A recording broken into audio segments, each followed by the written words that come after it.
So kom ons spring weg vanoggend en die tema van my preek het al so 3-4 keer verander, maar gisteraand, toe sê ek vir my vrou, ek het hom. Perseverance. Wie van julle weet wat beteken perseverance? En sy het gesê, ek moet in my Bybel blaai, want as ek dit op my foon doen, dan gaan ek so vinnig, die mense kan nie die versies neerskryf nie, so ons gaan nou vanoggend in die Bybel blaai. Sien, ek luister. Dit is baie gehoorsaam man. Gaan na 2 Petrus, hoofstuk 1 toe. Ons kyk gou na, net gaan 'n versie daar, uit daar. 2 Petrus 1. So teen die tyd wat ek al kom met die ander mense ook daar is.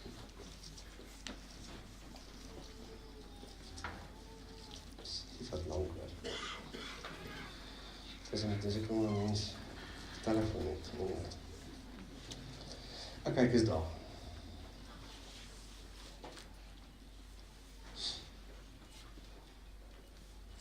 Petrus 1, hoofstuk 1, vers 6. Kom ons gaan van vers 5 af.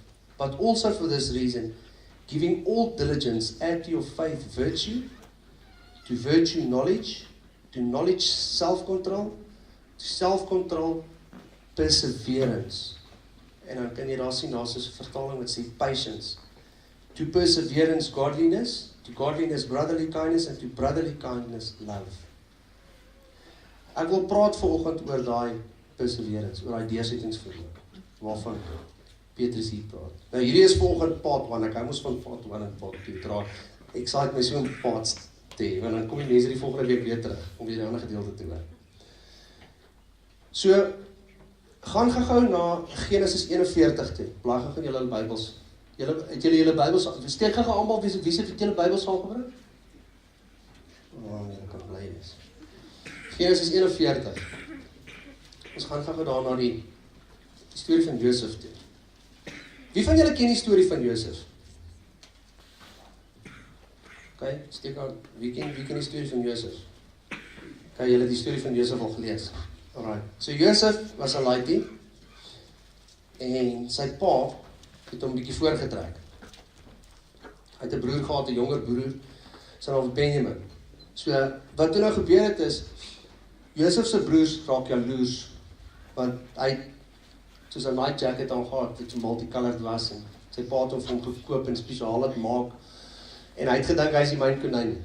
En hy het vir sy broers gesê, hy het hierdie drome gehad en sy broers gaan voor hom buig en hy gaan 'n groot besigheid begin en hy gaan al die karre ry en alle karre gaan onder sy kar se garage staan en al die storie. En hulle het jaloers geraak. Toe besluit hulle gaan hom doodmaak. Maar die oudste broer sê toe, moenie laat ons hom doodmaak nie, kom ons verkoop hom liewer. Hulle het hom eers in 'n put gegooi en daar kom 'n klomp Ismaelite verby en toe Reuben terugkom, toe vra hy, hoor hierso, by the way, waar's Josef? Toe sê sy broers, wel, terwyl jy by die kafee was, het ons hom verkoop. Die was ouens wat hier verbygepoel het en toe verkoop ons hom. Skien my, okay. Toe vat hulle Josef se baadjie terug na hulle pa toe, hulle maak 'n bokkie dood en maak die ding vol bloed en sê, luister, sorry, jy het vir Josef gestuur om vir ons toebies te bring, maar sorry, jy het hom opgevreet. En die pa kon dit nie regtig hanteer nie. Hy het begin treur. En baie depressed geraak. En Josef is weg. Wat toe gebeur het is, Josef kom in Egipte aan, hy word verkoop as 'n slaaf, en hy werk in die huis van 'n ou met die naam van Potifar. En daarso is toe so 'n wulpse tannie wat saam met hom die Macarena wil doen. Maar hy besluit toe, nee, dis nie vir hom nie. Hy los toe nou sy jacket, daar is 'n ander jacket, dis nie dieselfde jacket nie. Hy los toe sy jacket daar en sy gaan na haar man toe en sê, luister, die ou het probeer om my te gryp daar in die kombuis. Nou Potifar is 'n Egiptenaar, hy's 'n ou met invloed, hy's nie wie nie, hy's the head executioner. Dis nie die tipe van ou met wie se vrou jy wil sukkel nie. Okay, hy's die myn ou wanneer dit kom as hulle ou se koppe afkap en ophang doodmaak. Ja, hy's die ou wat dit oversee. Maar hy het gehou van Josef. Die tyd wat Josef in sy huis gewerk het, was nie lank nie, maar die tyd wat Josef in sy huis gewerk het, was Josef gebless, waar oralste waar hy gegaan het. En Potifar sê, okay, dis reg, hy glo sy vrou, en hulle laat vir Josef toesluit. Josef was 'n rukkie in die tronk geweest, toe kom die ou wat in die tronk is agter, maar alles wat Josef doen, is voorspoedig. En na ruk toe gee hy vir Josef die sleutels van die tronk. En hy sê vir Josef, okay, ran jy vir ons die tronk, C-Max. Josef is in charge van die hele tronk. Nou, hier is die gedeelte wat ek altyd, as ek het lees, dan verstaan ek nie lekker wat het gebeur daar nie. Josef bly vir 13 jaar in die tronk, maar die sleutels. My broer, as ek in die tronk is, en ek het die sleutels, definitief nie vir 13 jaar al bly nie. Ek sal nog die ander pikke wyn ook laat uitkom. Vir die ouens sê, kom ons gaan, as die ouens nie daar is nie. Hoe bly jy vir 13 jaar op 'n plek? Hoe bly jy vir 13 jaar in die tronk, vir iets wat jy nie gedoen het nie, terwyl jy onskuldig is, maar jy hou aan, en aan, en aan, en aan, en alles wat jy doen, is jy voorspoedig. Met ander woorde, die ouens wat in die tronk saam met jou is, hulle kan sien, dat dit wat jy doen is voorspoedig. Daar's iets agter jou, daar's iets in jou, daar's iets om jou. Jy weet, dan begin dit klink soos hy versie sê van daai, waar hy sê, die Here trek 'n laar van vuur om ons, hy beskerm ons. Psalm 32 vers 7, waar hy sê, in our times of trouble, he surrounds us with songs of deliverance. Dan klink dit soos ouens wat gedeliver is. Want die dinge wat hulle doen, is supernatural. En dan kom maar 2 ouens in Josef se lewe in. 'n bakker en 'n skinker. En hulle albei het 'n droom. En Josef lê die droom vir hulle uit. Okay, en hy sê vir die bakker, okay, sorry Bert, bad news. Wat wil jy eers hoor? Die slegte nuus of die goeie nuus? Skinker sê nie, ons wil die goeie nuus hoor. Hy sê, okay, jy gaan dit maak. Moenie worry nie. Môre hierdie tyd gaan jy gereinstyd wees. Jy gaan weer vir Farao 'n bietjie druiwesap ingooi. Hy sê vir die bakker, sorry Bert, vir jou, nie sulke goeie nuus vir jou nie. Hulle gaan jou ophang en die voëls gaan jou oë uitpik. Ek weet nie wat ek met sulke nuuse gemaak het nie. Ek sou probably geprobeer het om vir hom te vra, waar hy dalk vir my die sleutels wil leen, sodat ek so intussen kan move nie. Maar dit het toe nou so gebeur. En Josef sê vir die ouens, voordat hulle uitgaan, remember me. En die ouens gaan uit. Die bakker word opgehang, die voëls pik sy oë uit, die skinker word gereinstyd en hy gooi vir Farao druiwesap. En 13 jaar gaan verby, where they don't remember him. En Farao het 'n droom een aand, en toe hy die droom begin vertel, roep hy al die ouens in die koninkryk, die slim ouens, en hy sê vir hulle, hy het die droom gehad, en hy verstaan nie wat dit is nie. En die skinker onthou vir Josef, 13 jaar later, baie convenient, hè? En kan jy imagine, jy was in die tronk saam met 'n ou, en jy lê vir hom 'n droom uit, en hy word gereinstyd, en jy sê vir die ou, Lloyd, please remember me. Kyk, 13 jaar gaan verby. Nou sien ek vir Lloyd na 13 jaar, nadat hy my nie geremember het nie. My eerste respons sal nie wees, how's it Lloyd, gaan dit nog goed met jou nie? Ek sou seker iets gesê het soos, dankie dat jy my vergeet het. Remember me. Maar 13 jaar gaan verby, waarin Josef toegewyd is, waar hy deursettingsvermoë het om dit te doen, waarvoor God hom geroep het. En Farao roep hom, en hy kom lê die droom vir Farao uit, en ons begin lees daar in vers 38. And Pharaoh said to his servants, dis nadat hy die droom vir Josef vertel het, en Josef het vir hom die droom uitgelê en vir hom gesê wat gaan gebeur. And Pharaoh said to his servants, can we find this man's equal in all of the land, in whom is the Spirit of God? Jy sien, daarso kan jy klaar sien, daar's iets anders in Josef as wat in al die ander ouens is. God se gees was binne in Josef gewees, dis hoekom hy die droom kon uitleer. Dis dieselfde as wat met Daniel gebeur het. Want hulle praat daar in die skrif sê dit, Daniel had a spirit of excellence. And Pharaoh said to Joseph, for as much as your God has shown you all of this, there is nobody as intelligent and discreet and understanding and wise as you are. You shall have charge over my house, and all the people shall be governed according to your word, with reverence, submission, and obedience. Die goed wat hy gedoen het vir die laaste 13 jaar. He acted with reverence, with submission, and with obedience. En nou word hy in 'n posisie gesit waar God vir hom daai krag en autoriteit gee. You shall have charge over my house. Only in matters of the throne I will be greater than you. Then Pharaoh said to Joseph, see, I have set you over all of the land of Egypt. And Pharaoh took off his signet ring from his hand, and he put it on Joseph's hand, and he arrayed him in official vestments of fine linen, and put a gold chain about his neck. He made him to ride in the second chariot which he had, and officials cried before him, bow the knee, bow the knee. And he set him over all the land of Egypt. And Pharaoh said to Joseph, I am Pharaoh, and without you shall no man lift up his hand or his foot in all of this land.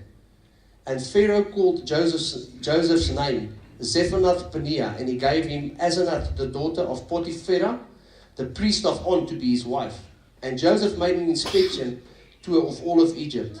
Now listen to this. Joseph, who had been in Egypt for 13 years, was 30 when he stood before Pharaoh the king. When Joseph started his ministry, he was 30 years old. So, Joseph was 30 jaar oud geweest, toe hy sy ministry begin het. Weet jy wie was nog 30 jaar oud? Jesus. Hulle praat altyd van shadows, van types in die Nuwe en die Ou Testament. Joseph was 'n tipe van Jesus geweest. Joseph was 30 geweest toe hy begin het. Jesus was ook 30 toe hy begin het. And he was 30 when he stood before Pharaoh, the king of Egypt. And Joseph went out of the presence of Pharaoh, and he went about his duties through all of the land of Egypt. Nou, wat jy moet sien is die deursettingsvermoë wat Joseph gehad het veroorsaak op die einde van die dag dat twee goed gebeur het. It delivered him from prison, dit het hom vrygemaak, dit het hom vrygeset, en dit het hom in staat gestel om ander mense te red. Want as jy nou verder gaan lees in die verhaal van Joseph, dan sien jy daar was 7 jaar gewees wat het goed gegaan het en 7 jaar wat het sleg gegaan het. Vir 7 jaar het hy graan bymekaar gemaak, en op 'n punt toe kom al die mense wat hulle nou the known world noem, waar daar was hongersnood gewees, en almal het Egipte toe gekom om kos te kom haal. Joseph se broers ingesluit wat hom verkoop het. Jy sien, so die eerste ding wat hierdie deursettingsvermoë van Joseph hom gegee het, is behalwe vir die feit dat hy opgerig is, dit het hom vrygemaak. Dit het hom bevry uit die tronk uit. En dit het hom aangestel en hom die vermoë gegee om ander mense te red. So jou deursettingsvermoë, die patience waarvan Petrus praat, kyk wat jy moet add. As jy verder in daai hoofstuk gelees, dan sê hy, if you do these things, you will never stumble. So, waar val ek tekort in my deursettingsvermoë? Ek kyk na kinders van vandag. Toe ons kinders was, het my ma altyd gesê, die kinders van vandag. Nou is ons groot en nou sê ons, die kinders van vandag. Ek dink oor 10 jaar van nou gaan hulle ook sê, die kinders van vandag. Dis maar soos 'n generasie ding, die kinders van vandag. Maar ek kan nie een ding sê, die kinders van vandag is nie meer die kinders van gister nie meer. Want die kinders van vandag weet nie om te speel nie. Hulle het sulke groot duimpies. Hulle weet hoe werk die telefoon. Kyk, ek het nie 'n iPad. Ja, en? Gaan speel buite. Met wat? Wat bedoel jy met wat? Daar's bome, daar's gras, daar's 'n veld, so groot. Gaan speel net. Kan nie. Die kinders van vandag. Een ding wat ek sien van die kinders van vandag, is hulle het geen deursettingsvermoë nie. Dis nou, soos hulle sal sê, is 'n gross generalization, maar dis maar net wat ek sien. As ek sien ouens wat begin werk by plekke. Toe ek uit die skool uitgegaan het, het ek gaan werk op konstruksie. As 'n appie. En ek het elke dag 6 weke lank dieselfde stuk yster gegrind. En dan na 'n voorman gekom en dan sê hy, dis nog steeds nie reg nie, hou maar aan. Ek weet nie vir wat nie, ons het nooit 'n stuk yster gebruik nie, maar ek het op 6 weke gegrind. Okay. Dit was nie omdat hulle die yster wou gebruik het nie, dis omdat hulle wou my net leer om te grind. Dis al. Okay. En dis 'n harde stuk yster gewees. So elke oggend dan kom hy daar, lunchtime maar grind ek hom nog steeds. En as ek huis toe gaan, dan môreoggend kom ek by daai selfe yster, kry ek net 'n ander grinding disk. Daar gaan ek. Vir 6 weke. Na die dag kom ek by die winkel. Ek het gehoor van 'n ouetjie wat daar begin werk het. Hy's 17, hy wil nou nie meer skool gaan nie. Hy het 2 dae by Johnny hulle gewerk. Hy het bietjie groceries in die sakke ingepak. Ja, Ek wil nie, nee, werk nie, dis nie lekker nie. Toch, okay, so wat gaan jy nou doen? Nee, hy weet nie, hy dink hy gaan swat. Ek sê, wat gaan jy swat? Wat gaan jy swat? Jy het nie klaar gemaak met skool nie. Kijk, jy wil nie klaar maak met skool nie, maar jy wil gaan swat. Wat wil jy gaan swat? Jy het nou 2 dae gewerk by 'n winkel, maar dis nou nie meer lekker nie.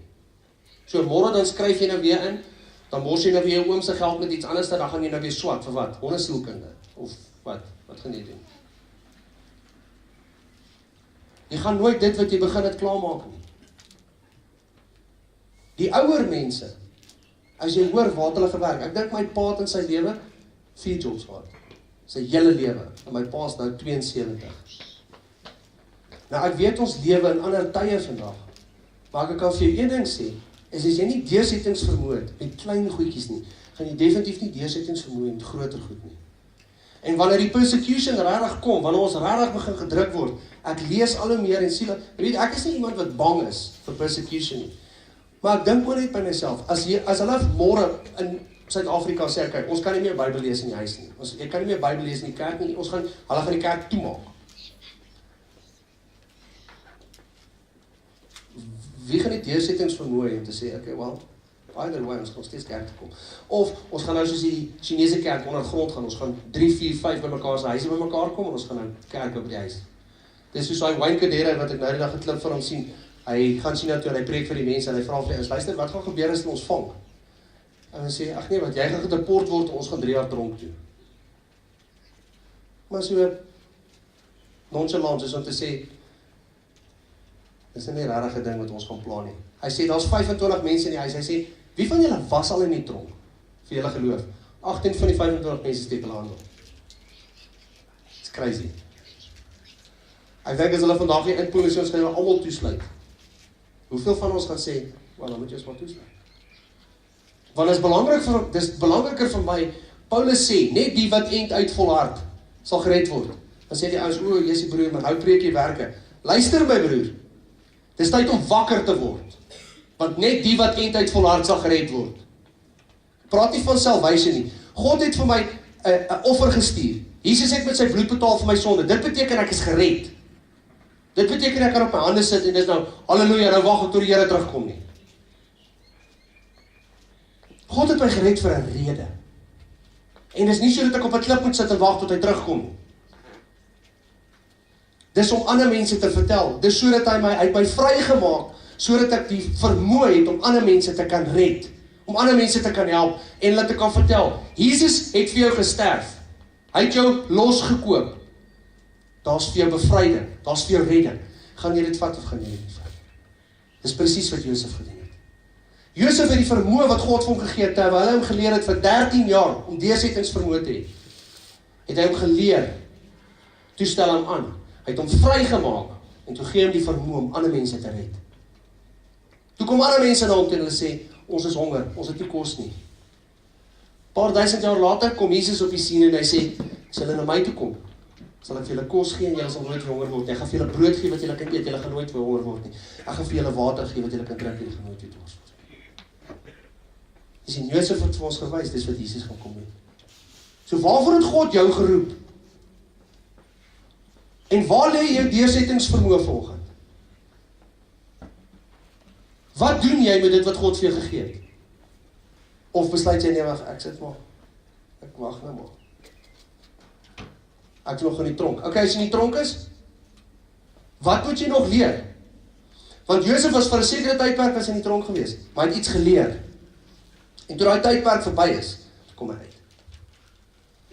So, vra jouself die vraag af volgend, as jy in die tronk is, wat is al wat jy nog moet leer? Want dan kry die idee partykeer, ons is soos 'n passer, al om ons eie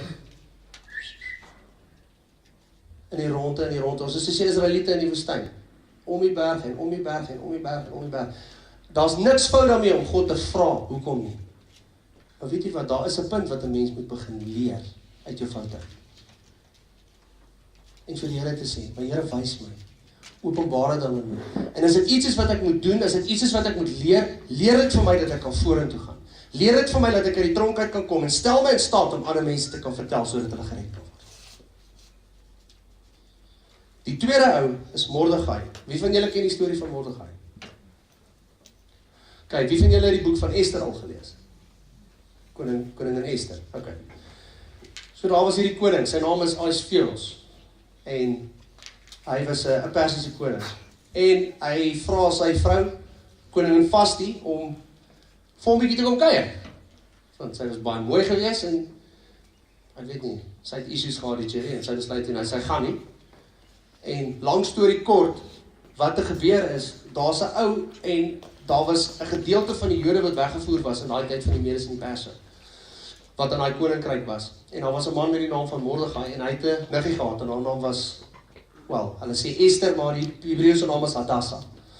En die koning is toe nou uitgefriek, en die prinse in die koninkryk is uitgefriek, oor Vasti sulke slegte maniere het. En hulle sê vir die koning, hierdie gaan nie lekker werk, hierdie kite gaan nie vlieg nie. Jy weet natuurlik wat gaan gebeur, as die ouens begin uitvind, dat die koning saam met sy vrou, en sy gooi hom 'n doofie. Dan gaan al die vrouens in die koninkryk so te kere begin gaan, en dan gaan al die mans in die koninkryk met 'n probleem sit. Toe sê die koning, nee, hierdie move gaan nie werk nie. Wat ons gaan doen is, ons gaan vir Vasti fire. Toe sê hulle, halleluja, dis 'n goeie plan. Toe sê hulle, al die mooi meisies in die koninkryk moet deur 'n proses gaan. En dan moet hulle voor die koning kom, en dan gaan die koning vir hom 'n nuwe vrou kies. So Vasti word toe gefire. Hulle kry al die mooiste meisies in die land, hulle sit hulle deur 'n purification proses van omtrent so 12 maande, wat hulle met olie smeer, en hulle bad in die melk, en ek weet nie, ek was hulle hare met heuning, en ek weet nie wat se al hulle snaakse goed is nie, en dan bring hulle nou hierdie vrouens voor die koning, en die koning vang as vet like in Ester. Wat hy nie weet nie, is dat Ester is 'n Jood. Haar oom is 'n informant, maar hy is ook 'n, kom ons sê nou maar, 'n teacher, en hy leer die ander Jode, in hierdie tyd wat hulle in ballingskap is. En daar's 'n ou met die naam van Haman. En wat toe gebeur is, op 'n stadium hoor hierdie Mordegai, dat daar's 2 ouens in die koninkryk wat, kom ons sê nou maar, ielwild is teenoor die koning. En hulle wil die koning doodmaak. En hy gaan sê vir Ester. Nou dis nou al nadat die koning vir Ester gelike het, en hulle is nou al getroud, en sy is al die koningin, en so, sy het die koning se oor. Maar hoe dit werk in daai tyd is, jy mag nie, you cannot go into the court of the king if you have not been summoned. Nie is die koning se vrou, nie is die koningin, kan in die koning se teenwoordigheid ingaan, as die koning haar nie gesummon het nie, as hy haar nie geroep het nie. Okay. So wat toe gebeur is, Mordegai hoor oor hierdie 2 ouens, wat die koning wil doodmaak, en hy vertel vir Ester. Ester waarsku die koning, hierdie 2 ouens word gevang, hulle vind toe uit die ouens wat die koning doodgemaak het, en hulle maak hierdie 2 perde toe dood. En hulle het 'n boek, waarin hulle al hierdie goeders rekord, en hulle skryf toe, van hierdie ding wat Mordegai vir die koning gedoen het. En dan gaan die hele ruk verby, en daar kom 'n ou met die naam van Haman. Nou Haman was 'n Persian gewees, en hy het nie van die Jode gehou nie. En die koning gee vir Haman toe nou hierdie spesifieke job, en hy gee vir hom 'n ring, en hy maak hom 'n baie belangrike man in die koninkryk. En Mordegai sit nog steeds by die koning se paleis by die hek. En as Haman daar verbykom, dan moet almal buig vir hom en eer betoon aan hom, maar Mordegai doen dit nie. So Haman flip toe sy lid heeltemal, en omdat hy nou 'n probleem het met Mordegai, besluit hy gaan die Jode heeltemal uitroei. Almal, die laaste een. En hy gaan na die koning toe, en hy sê vir die koning, luister, ek het so 'n bietjie deur die land getravel, en ek het agtergekom, hierso is 'n paar mense in die land, hulle is amper soos illegal immigrants, hulle is soos kokkerotte, ons het nie regtig, jy weet, 'n use vir hulle nie, dis beter as ons hulle net uitroei, kom ons haal hulle net uit. En die koning sê, dit klink vir my smart, no problem, en hulle teken 'n decree, en hy gee vir 'n ring, hy sê, gaan in die land in, en dan gaan doen jy dit, en dis baie smart. Mordegai hoor daarvan, en hy gaan na Ester toe, hy sê vir Ester, luister, Haman het hierdie ding gedoen, en hy gaan ons nasie, gaan heeltemal uitwis. Ester sê, okay. Hy sê, en hy gaan my ook doodmaak. Intussen tyd het Haman 'n opdrag gegee, dat hulle 'n galg moet bou, 'n gallows, 50 cubits en 20 cubits van Mordegai, wat hy wil van Mordegai ophang. So, ek dink op daai stadium is Mordegai redelik benoud. En wat gebeur is, hier kom het weer. Een aand kan die koning nie slaap nie. Nou, onthou nou wat gebeur. Hierdie ou het 'n decree. Haman het 'n decree. Hy het die koning se toestemming, hy het die koning se ring, hy's besig om uit te gaan, hy's besig om 'n plan in plek te sit om 'n hele nasie uit te wis. Daar's een ou wat tussen hom staan, of, wel, Mordegai staan nie regtig teen hom nie, maar hy staan op teen hom. Hy moet vashou, hy moet perseveer. En Mordegai sê vir Esther, as jy nie vir die koning gaan sê nie, dan gaan jy ons uitwis. En Esther sê vir hom, maar jy weet wat die reël is. Die reël is, as jy in die koning se teenwoordigheid kan kom, sonder dat jy gesamen word, dis die doodstraf, one time. Maak nie saak wie jy is nie. So dit beteken as die koningin in die konings teenwoordigheid gaan, sonder dat hy geroep het, dis teen die land se wet, dan maak jy jou dood net al. Behalwe, as die koning sy scepter na jou toe uitsteek. As die koning jou sien, en hy steek sy scepter uit na jou toe. En Esther sê vir hom, okay, ek gaan na die koning toe gaan, maar ons moet bid en vas vir 3 dae. Bid en vas saam met my vir 3 dae. Want as ek in die koning se teenwoordigheid gaan, en hulle maak my dood, dan het Haman in elk geval gewen. En daai 3 dae wat hulle vas, weet jy wat doen die Here? Die Here gee die koning 'n slapelose nag, en die koning begin deur daai boek te lees, waar hulle al die goeders rekord. En hy lees van hierdie Mordegai. En hy roep die ouens, hy sê, luister, hierdie Mordegai, hy het my lewe gered. Die ouens sê, ja. Hy sê, het ons hom al op enige manier vergoed, vir dit wat hy gedoen het. Hy sê, nee. Hy sê, luister, roep vir Haman hierso. Koning roep vir Haman. Hy sê, Haman, hoe dink jy moet ons 'n man vereer, wat welbehaag gekry het in die oë van die koning? Yes, en Haman raak highly excited, hy dog die koning praat van hom. Hy sê, ons moet hom op 'n donkie sit, ons moet vir hom 'n ring gee, ons moet vir hom 'n nuwe jacket aantrek, ons moet hom parade in die straat, al hierdie goeders. Die koning sê, Jesus, dis 'n smart plan. Hy sê, gaan asseblief en gaan doen hier dit vir Mordegai. Hierdie ou sê, what? Hy sê, ja, Mordegai, hierdie ou in die boek hierso, vir Mordegai, die Jood. Ek dink Haman het 'n klein hartaanvalletjie gehad. Hy gaan toe, dis die koning se opdrag, hy moet dit doen. Maar hy gaan toe. En hy doen dit vir Mordegai. En die koningin kom vir die koning, maar nou wat sy gedoen het is, sy nooi vir Haman uit vir dinner. En sy konfront hom, en sy sê vir hom, jy wil my mense doodmaak.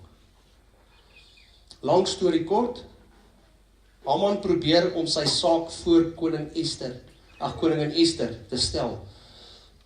Die fout wat hy maak is, terwyl die koning in die tent inkom, hy lei daar by die koningin. En die koning sê vir hom, wat is jy besig om te doen? Val jy my vrou in haar eie tent aan? Ja, die ouens sê, by the way, hy het 'n galg gebou vir Mordegai. Die koning sê, dis great, gaan hang hom op daar, sy eie galg wat hy gebou het, vir Mordegai. Mordegai was op 'n plek gewees, waar ek dink sy hart, waar die Here sy hart op 'n plek gesit het, waar hy gesê het, dis soos hy liedjie wat sê, in the eye of the storm. Daar was niks wat hy verder kon gedoen het nie. En hy het vir Esther gesê, jy moet na die koning toe gaan. En Esther het na die koning toe gegaan, en toe die koning haar sien, ek sien, dis vir my die amazing gedeelte, toe die koning haar sien, toe steek hy die scepter na toe uit. So voordat die ouens kom en sê, ons moet die koningin doodmaak, want sy het die wet gebreek. Die koning gaan en hy sê, hy steek die scepter na toe uit. Dis my vrou. Dis die een vir wie ek, dis my bruid. Dis die een vir wie ek lief is.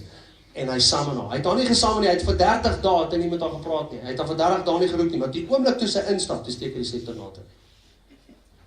So wat het gebeur? She took a bold move, and it could cost her life. Want haar oom het vir haar gesê, luister, as jy dit nie doen nie, gaan ons nasie uitgewis word. So Mordegai se hart was op 'n plek gewees waar hy gesê het, Lord, it's all or nothing. If it works, we're saved. If it doesn't, we're gone. Dat is dood. Lees gaan saam met my in Esther 2 vers 21 tot 23.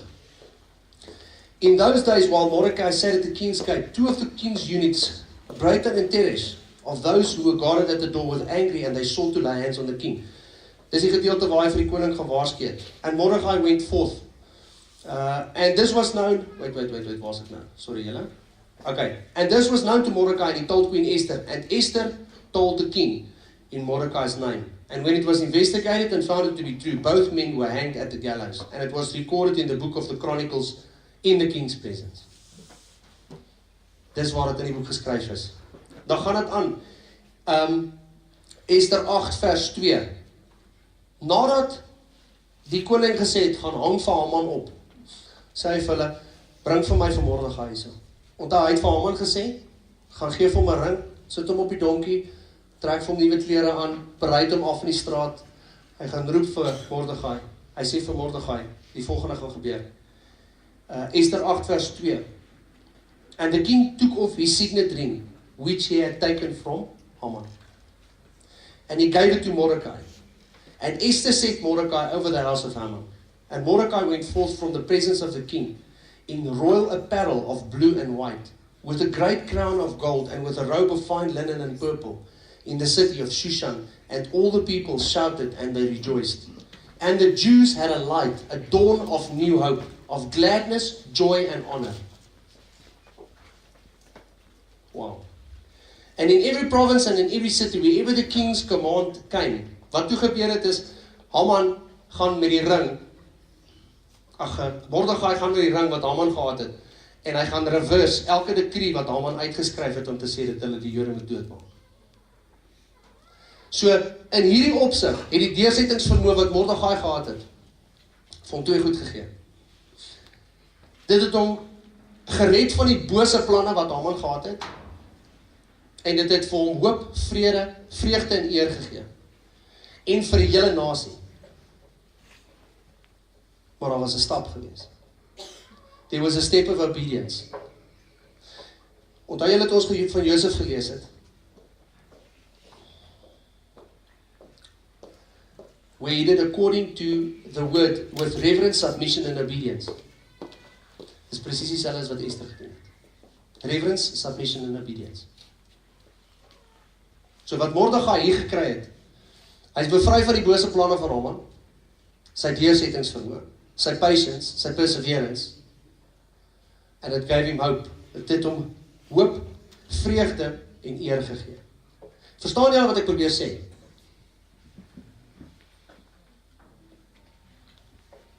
Amen. Amen. This would be a good place to say amen. Okay, halleluja, ek het net gedog ek mis het. Die derde ou. Kom ons kyk gou. So tyd het ons oor. 15 minutes, halleluja, ons gaan dit maak. David. Toe tel David 5 klippies op. Ken julle daai liedjie? En hy gooi die res teen sy kop. Maar wat het gebeur voordat hy die klippies opgetel het? Wel, hy het skape opgepas. Okay? 1 Samuel 16 verse 10 to 13. Kom ons gaan gou daaraan toe. 1 Samuel 16. In Samuel 16 vers 10 to 13.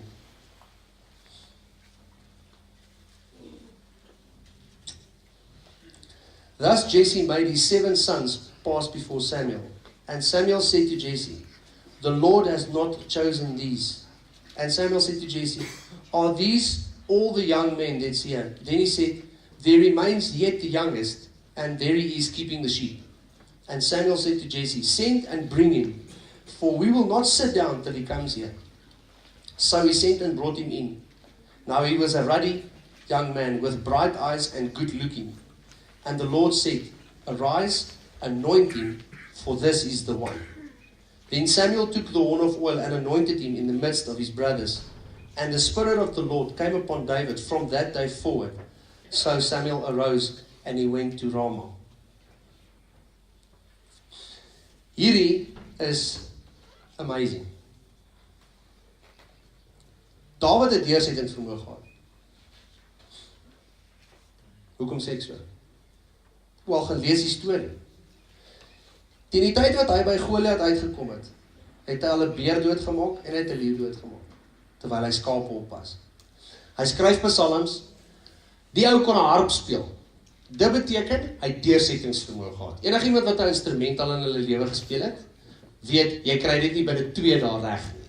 So as die perd 'n harp kon speel, dit beteken dat hy deursettingsvermoë gehad. He started something and he finished it. Hy het ook 'n slingervel gehad. Wat hy op so 20 tree kon 'n haar raak gooi. 'n Haar.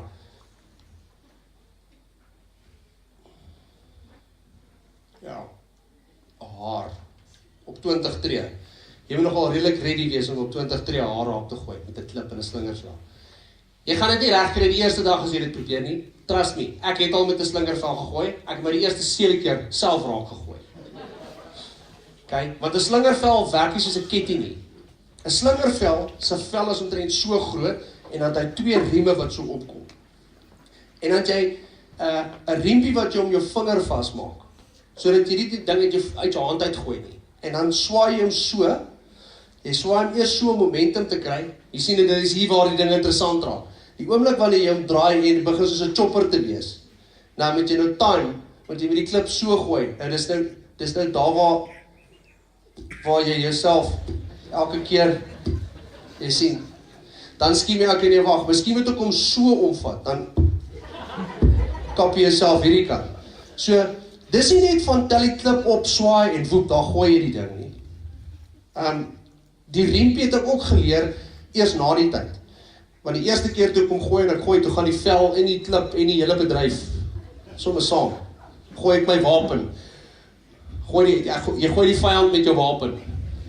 Gee my slingervel terug. Ja. Jy oefen. Jy sien, dis hoekom ek sê, Dawid het deursettingsvermoë gehad. Hy het met 'n slingervel gewerk. Hy moes geoefen het. Hy het 'n harp gehad, waarop hy gespeel het. Hy het gedigte geskryf. Maar eers die kieker. Dawid het skape opgepas. Hoe exciting kan dit wees om skape op te pas? I mean, let's be serious. Ek het al ouens gesien wat, toe ek in Noupoort was, het ons, hulle het dit sleepwatch genoem. Eintlik is dit sheepwatch. Nou, wat gebeur is, in die oggend kry jy brood, okay, en dan is al 30 skape. En al wat jy moet doen is jy moet die hele dag na die skape kyk. So wat ons gedoen het is, ons het die brood vol peanut butter gesmeer, dan is die skape uit die kraal uit laat gaan, en 'n ander kraal in, en dan is 'n klip of 'n boom gesoek. Al die brood opgevreet, en dan geslaap. Maar die skape kyk eintlik maar na hulle self. Dan so 4 uur skrik jy wakker, dan soek jy die skape. Dan kom jy agter, yes, hulle staan nie op een plek stil nie. Dan is hulle so 2,5 kilometer, soos wat hulle geloop het, want hulle loop en hulle eet, en dis vir hulle toch te lekker. En jy weet, hulle is completely oblivious, maar as hulle al op 'n aanhouse plaas, dan moet jy die skape gaan haal op 'n aanhouse plaas. So wat ek geleer het van skape oppas is jy moet hulle regtig oppas. Want hulle is onnoosel. Hulle loop, hulle val in gate in, hulle loop en eet, hulle los mekaar, hierdie ma los die kleintjie daar, en dan staan hy, nee, en hy sal daar vir 'n uur staan, sy boggeros, sy loop. Hy is amper soos sy sloth, wat in hy Ice Age, hulle los hom, hulle immigreer sonder hom. Nee, hy sal daar staan en hy helemaal los hom. So dan moet jy eers die kleintjie vat en weer by die ma sit, so jy moet regtig na skape kyk. So ek dink nie dis regtig so exciting soos wat dit intensive is nie. En dan kyk ek na die Bybel en dan sê die Here, maar ons is ook skape. Dan sê ek, I can relate, Lord. I know. Ja, I concur. So kyk na die stupid goed wat ek al in my lewe gedoen het. So dis nie noodwendig exciting nie, maar wat die volgende oomblik gebeur is, nou kom daar 'n beer, en hy val hierdie skapies aan. En Dawid sê, hallo kykie, dis my skape die.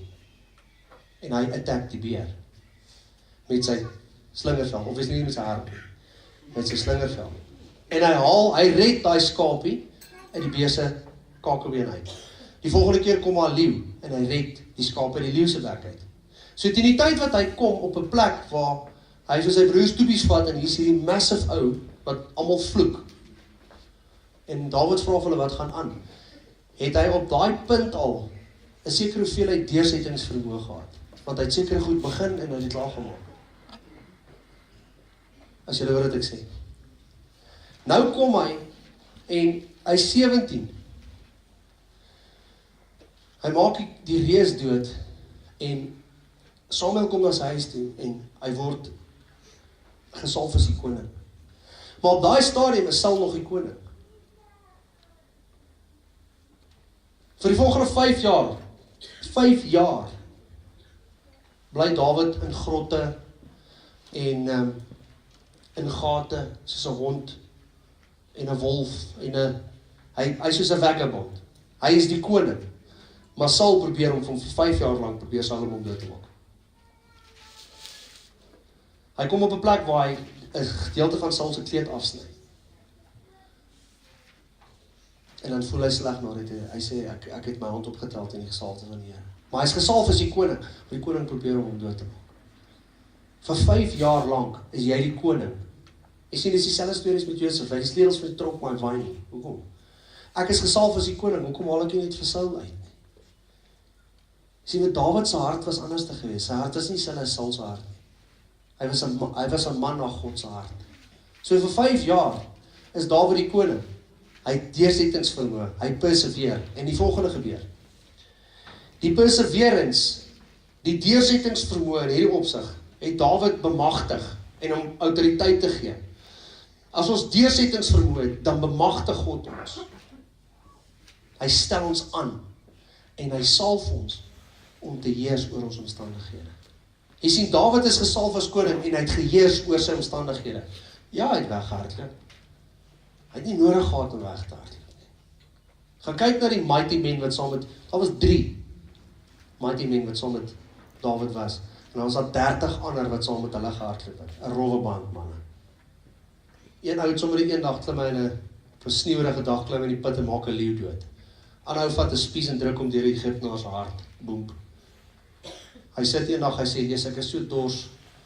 Ek wens ek kan net 'n bietjie water kry van die put van Bethlehem." Hierdie 3 pare hoor dit. Hulle sê, "Luister, die koning sê hy is dors."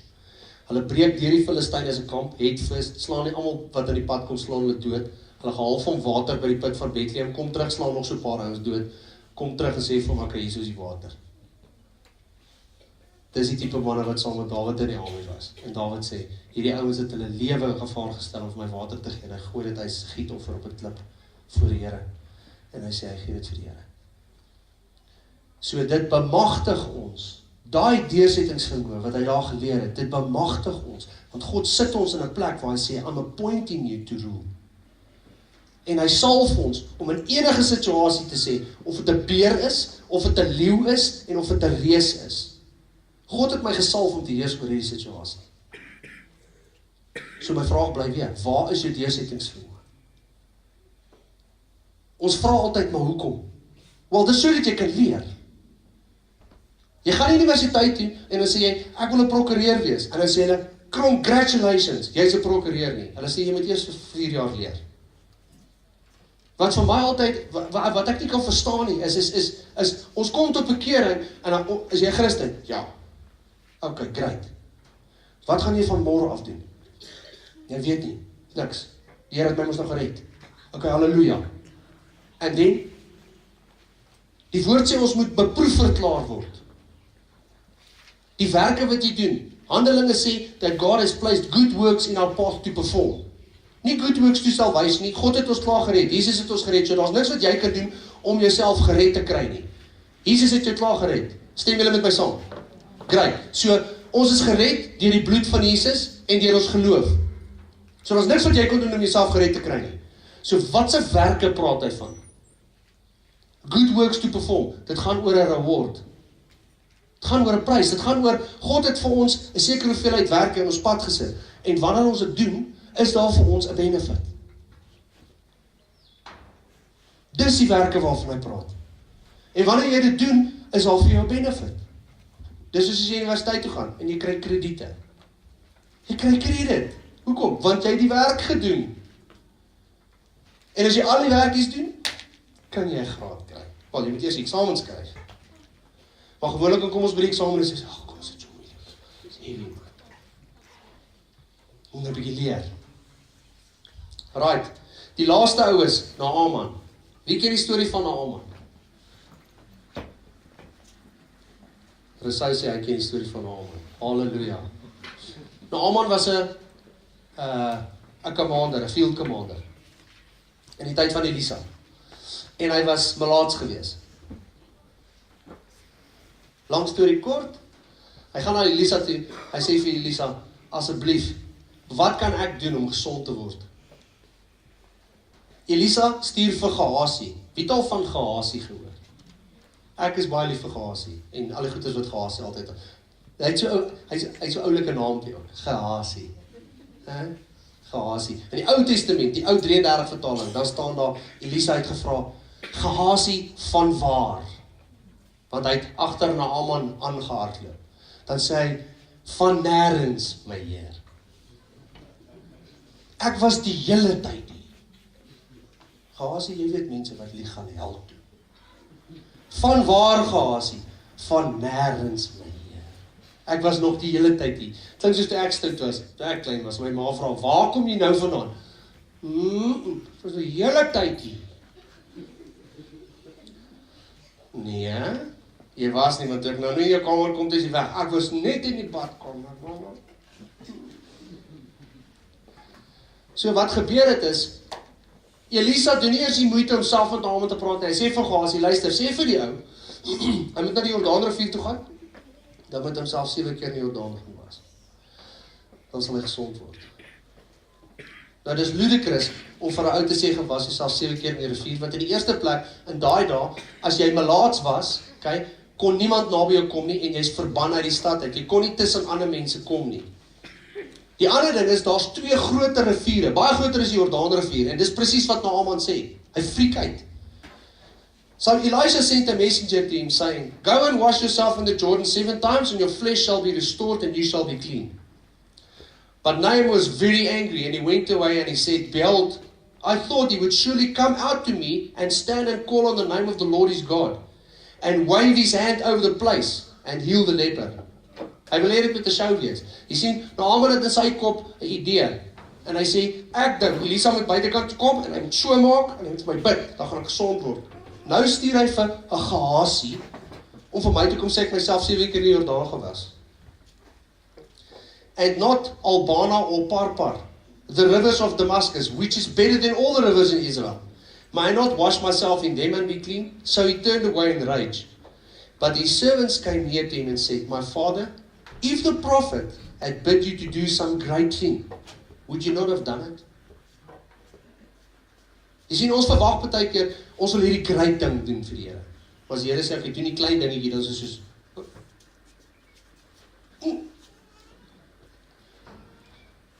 maar ek wil 'n groot, ek wil 'n missionary wees. Jy mag gaan bid net vir daai ou.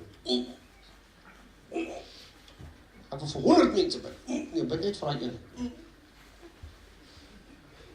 As die Here gevra het, jy moet hierdie great ding doen, sou jy dit nie gedoen het nie? So hoekom is jou perseverance so klein as die Here vir jou sê, doen net 'n klein ding. Wees net lief vir jou vrou. Daai ene is soos gewoonlik, ek sien party ouens begin so te twitch. Wees net lief vir jou kinders. Wees net lief vir jou neighbor. Nee, ons wil hierdie great ding doen. Okay? And then he said to him, would you not have done it? How much rather than when he says to you, go wash and be clean?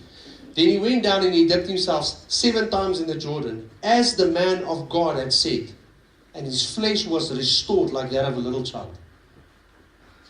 Wop, hy skoon. Then Naaman returned to the man of God, and all of his company. Hy slaat uit met al die ouens wat in sy army is, met sy hele regiment. Nou, dis impressive. And he stood before him and he said, behold, now I know that there is no God in all the earth but in Israel. Now accept this gift from your servant. Die deursettingsvermoë in hierdie opsig genees ons. En dit inspireer ons om te getuig. Jy sien, nou Naaman wou 'n groot ding gehad het. Maar omdat hy geperseveer het, het sy genesing gekom. En na die tyd, toe hy sien die wonderwerk wat God vir hom gedoen het, het hom geïnspireer om te getuig. Nou na die storie kom, Gehasie. Ander storie vir 'n ander dag. Die lang en die kort van die storie is sy deursettingsvermoë het vir hom sy genesing gegee. Hy het gesê, okay, ek sal afgaan na die rivier toe, soos 'n pop, ek gaan myself 7 keer was. Maak nie saak hoe stupid dit lyk nie. Baie kere dan vra die Here vir ons om goeders te doen, en sê vir die Here, dis nou stupid. Gaan bid vir daai ouens nie. Hy moet nie vir my bid. Ek kan nie vir hom bid nie, hy is heavy, spiritual. Dit gaan stupid like as ek vir hom bid. Nee. En wanneer jy dit doen, dan kom jou genesing. Ek sê, Here, hoekom is ek siek? Waar is jou perseverance? Waar is jou deursettingsvermoë? Wil jy jou genesing hê? Yes, dan moet jy vasbyt. Dan moet jy bereid wees om goeders te doen wat die Here vir jou vra. Die klein goedjies, nie die groot goed nie. Die goed wat vir jou stupid lyk. Doen dit nie. Want God roep ons, hy sê, God uses the foolish things of the world to confound the wise. As hy iemand soos ek kan gebruik, kan hy enigiemand gebruik. Dit kan ek vir jou sê. Wanneer jy genesing wil hê, hou vas aan dit wat jy weet wat die Here vir jou gegee het. En jou genesing sal kom. En dit gaan jou inspireer om te getuig, om te sê, nou weet ek. En vir ander mense ook te vertel. Nou weet ek. Now I know that there's no other God in Israel. Voor die tyd het hy getwyfel, voor die tyd het hy gewonder.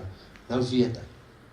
Jy sien, en wat gaan gebeur is, as mense begin sien wat in jou lewe gebeur, gaan dit hulle inspireer om dit ook te doen.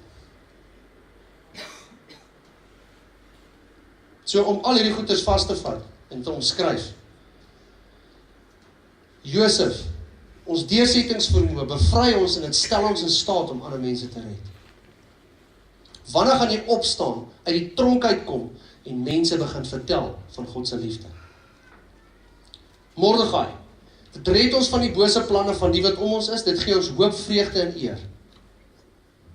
Wanneer gaan jy begin opstaan teen dit wat boos is en net sê, Lord, it's all or nothing, but I'm going to put my trust in you. Proverbs 3, verse 5 and 6.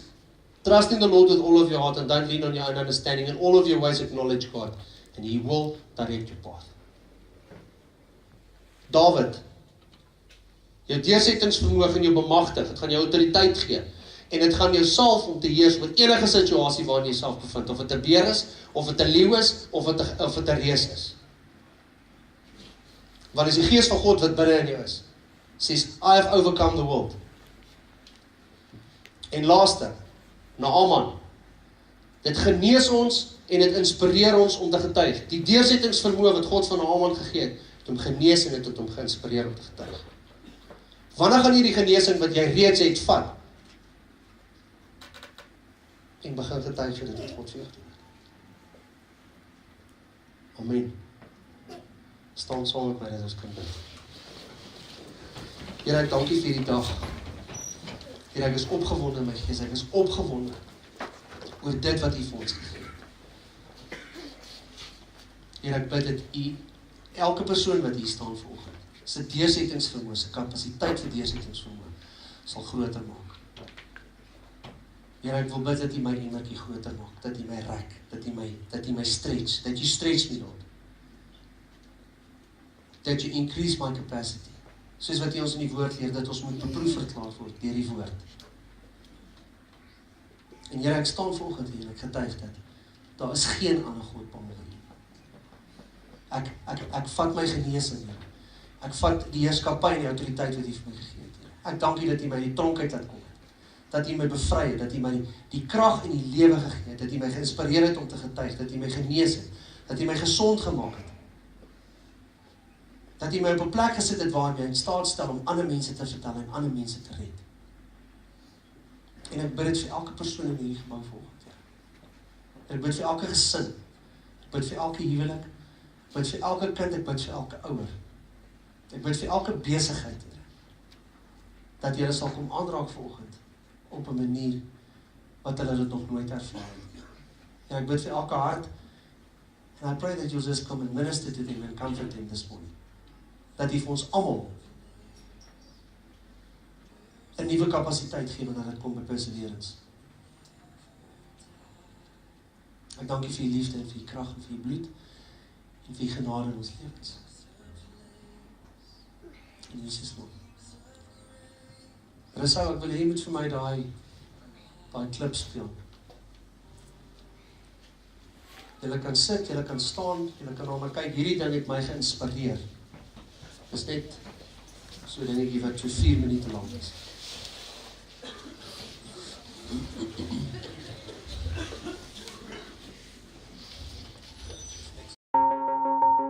Consistency separates winners from wannabes. Diligence makes the difference between all-time greats and one-hit wonders. For the race is not given to the swift or to the strong, but to the one who endures to the end. So pick yourself up, shake your past off, put one foot in front of the other, and do it again. When you hear that little voice saying no one believes in you, you're too far behind, you're too small, this isn't working and this isn't worth it, another voice rises to remind you that the same power, the same strength, the same spirit that raised the Savior from a borrowed grave is alive and active in you. This is your guarantee of complete victory. The same God who delivered you from the lion and the bear can and will deliver this new giant into your hands. So draw the line, take your stand. Just like you wielded your weapons last time, do it again. You've been here before. The battle is not yours, it's the Lord's. And if He caused you to triumph back then, be confident, He'll do it again. Yesterday, today, and forever, Jesus Christ is the same. And in His name, you are unstoppable. He's the author and finisher of your future and your faith. All things are started and sustained by His grace. He has never failed, never faltered, never wavered, never lost, and He's not about to start. But receiving this promise requires perseverance. For many are called, but few are chosen. Many begin, few are finished. So don't just do it again. I know sometimes it's hard to keep it moving when you can't see your progress, when you've lost your perspective, when the pain has pushed you past your breaking point. But this is no time to tap out. This is no time to back down. This is no time to turn around, because the end of yourself is the beginning of Him. The end of your strength is the beginning of His. So fix your focus, wake your courage, stir your confidence, and do it again. The dream God put inside of you is free, but to see it come to pass, you'll have a price to pay. Set your face like flint with determination and declare, I will do it again. When it doesn't make sense, I'll do it again. When I have to go against the wind, I'll do it again. When all hell is breaking loose, I will not be crippled by confusion. I will not sway to the cadence of complacency. When it feels like hope has disappeared from the horizon, and I've waited for rain, but I don't see any signs, I will look again, lifting my eyes to the skies. I see a cloud the size of a man's hand starting to expand. And it may start small, but little is much when God is in it. And I know I'll win if I just don't quit. Don't you dare quit. When you've marched 6 laps and still the walls won't fall, take another lap. You're closer than you think you are. You're closer than you've ever been before. Walk on. You've come too far to faint. He who spoke it is faithful to fulfill it. Show up today and the next day and the next day and the next day. Press till something happens. Pray till something changes. Push till something breaks. Say within yourself, whatever it takes, whatever the cost, no matter what they say, no matter what I feel, I've got a job to do, and I will see this through until God's kingdom comes and His will is done in my life. I'm leaving every excuse behind. I'm being transformed by the renewing of my mind.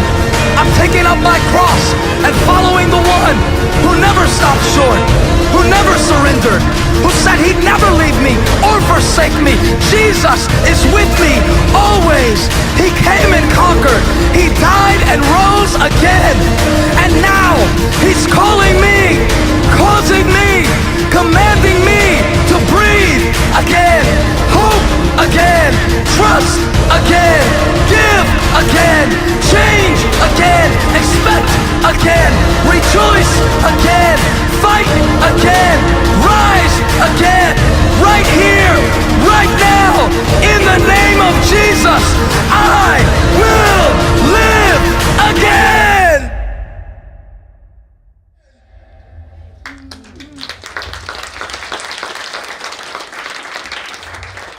Nou verstaan ek, as Dawid sê, met my God loop ek 'n bendestorm, en met my God spring ek oor 'n muur.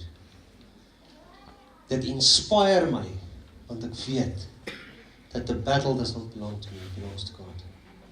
I will live again. I will breathe again. In Him I will live, and I will move, and I will breathe, and I will have my being, because it's because of Him that I'm alive. So in hierdie week wil ek julle bemoedig. When the enemy comes in like a flood, Isaiah 59 verse 19, it says, then the Spirit of the Lord will raise up a standard against you. Every certain thing, every specific thing that comes against you in this week, you stand up and you say, ek staan op die promises, ek staan op die beloftes van God se woord wat sê, I will live again, I will breathe again, I will stand again, I will fight again. Because the same Spirit that rose Jesus from the dead is the same Spirit that lives within me. Niks kan teen my staan nie. Elke wapen wat teen my gevorm word, it doesn't say that every weapon that formed against us, it says, it shall not prosper. It doesn't say that the weapons are not going to be formed. So you better be ready for the weapons to be formed against you. But the word promises that it will not prosper. That's what we stand on. Here, ons dankie vir die dag, ons dankie vir die krag, ons dankie vir die gees. And Lord, we just thank you that we can breathe and live and move and have our being in you. We love you and we worship you and we praise you. And I pray that you bless these people for this week, Lord, that you cover them, that you surround them with songs of deliverance in everything that they do. In Jesus' name, amen.